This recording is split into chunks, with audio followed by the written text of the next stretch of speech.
jenenge Isa alaihissalam niki makin dugi ten dinten kiamat pas subuh. Kenapa kita sebagai anak-anaknya jauh daripada semuanya itu? Bapak Ibu Saudara yang terkasih, ada satu masa yang terpenting ketika saya ada di Medina sana. Ada satu hal yang terpenting, bahwa orang-orang yang berangkat naik haji itu kalau pulang itu yang selalu dibawa adalah air zam-zam. Ya, itu sudah pasti air zam-zam itu nomor satu dibawa. Lek jenengan ziarah tenggone tanggi sing langsung digi mulai kaji, niku sing dipadosi pertama kali banyu zam-zam. Namun yang menjadi permasalahan saat ini, adakah kebenaran di balik air zam-zam ini? Ya. Mereka memburu air zam-zam. Dan Masjid Sunan Ampel niku air zam-zam satu botol aqua itu dijual 12.500. Itu pun dioplos dengan air sumur Sunan Ampel. Begitu mahalnya mereka mengeluarkan uang puluhan juta masuk ke Medina untuk membeli air zam-zam. Tapi betulkah bahwa air zam-zam ini ada? Ini yang menjadi permasalahannya. Betulkah bahwa air zam-zam ini ada? Ya. Ketika kita melihat sebuah sumur di sana, sumur itu ditulis dengan tatanan bahasa alif, lam, mim. Alif itu Allah, lam itu air, mim itu kehidupan. Dipercaya bahwa sumur ini mengeluarkan sumber air kehidupan. Menungso niku sing dinteni niku banyu. Banyu niku wonten lambange tenggone Gusti Yesus. Orang Buddha itu yang dinantikan juga Yesus. Tanya ke orang Buddha. Di dalam kitab Veda 268, di sana dikatakan bahwa seluruh umat Buddha menantikan Buddha terakhir. Saudara kita Bani Kedar juga menantikan Yesus. Di dalam surat As-Sukrub 61 jelas di sana dikatakan, wa innahu la ilmu sya'ati fala tamtaruna wattabi'uni hada siratal mustaqim. Sesungguhnya Isa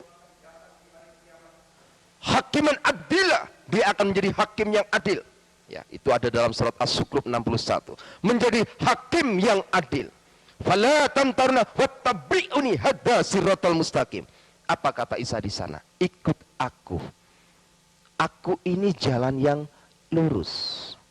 Jadi Al-Quran sudah memberikan gambaran bahwa Al-Quran memerintahkan kepada seluruh umat manusia untuk ikut Isa. Belum pernah ada satupun ayat yang mengatakan bahwa Muhammad ngomong ikutlah aku ini jalan yang lurus. Itu belum pernah ada. Tapi hanya ada satu kata, ikut aku, kata Isa. Sebab aku ini jalan yang lurus. Ya. Seringkali saudara kita dalam sholat wajib, seringkali dia yang membacakan pasti surat Fatihah. Dalam ayat yang ke-6 seringkali dibaca dengan kata-kata ihdinas siratal mustaqim. Ya Allah, tunjukkan aku jalan yang lurus. Bagaimana cara kita bisa menginjil? Kita bawa Alkitab. Ini baca Yohanes, Tuhan Yesus ngomong aku jalan kebenaran dan kehidupan, tidak masuk. Dia akan tertawa, propaganda katanya. Al-Quran bertanya, Al-Quran juga harus memberikan jawaban. Karena kenapa? 75% Al-Quran, seluruh yang ada dalam Al-Quran, 75% sumbernya diambil dari Alkitab. Seluruh yang ditulis di dalam Al-Quran tentang Yesus, tidak ada satupun kesalahan. Tidak ada satupun. Jadi jangan kira Al-Quran itu sebenarnya hanya terjadi kesalahpahaman. Contoh kecil, kalau kita melihat acara Idul Adha, menurut Islam yang disembelih itu adalah Ismail. Menurut orang Kristen yang disembelih ada Iska. Kalau saya sudah lagi bicara bau masakan gini, perut saya keroncongan malian. Ya. Ya. Tapi benarkah ini? Coba tanyakan ke saudara-saudara kita di Bani Kedar. Ya. Saudara kita di Bani Kedar tuh kalau lagi bicara, itu pasti yang ditanya hanya satu, endi dalile. Nah, bapak-bapak ibu juga tanya begitu. Endi dalile nang Al-Qur'an lek sing dibeleh iku Ismail. Dudukno dalile, dudukno ayate, dudukno kitabe.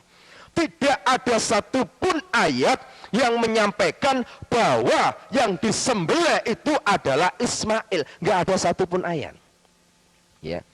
Justru yang disembelih oleh Ibrahim menurut Al-Quran adalah Iska. walaupun nanti pada akhirnya diganti domba. Jadi Al-Quran tidak pernah ngomong Ismail. Di dalam kitab suci Al-Quran yang diomongkan, yang disembelih itu bukan Ismail. Ada banyak contoh kecil orang Islam tidak percaya kepada penyaliban. Bagaimana mungkin? Tidak ada satupun ayat Al-Quran yang tidak mengakui bahwa Yesus itu tidak disalib. Al-Quran mengakui mulai dari kelahiran, keselamatannya, dari penyaliban sampai dibangkitkan hidup kembali. Rabbana atina fid dunya hasanah wa fil akhirati hasanah wa qina adzabannar. Kalau kita melihat di dalam surat Maryam 33, kalau saya terjemahkan dalam bahasa Indonesia, jelas di sana dikatakan, selamatlah ketika aku dilahirkan, kata Isa. Selamatlah ketika aku mati. Selamat pula ketika aku dibangkitkan hidup kembali. Dan pada ayat 34 jelas di sana dikatakan, Isa fa innahu rakhulullah kalimatu. Isa selalu mengatakan perkataan yang benar, yang mereka selalu berbantakan kebenaran itu. Dan dia adalah rohnya Allah itu sendiri.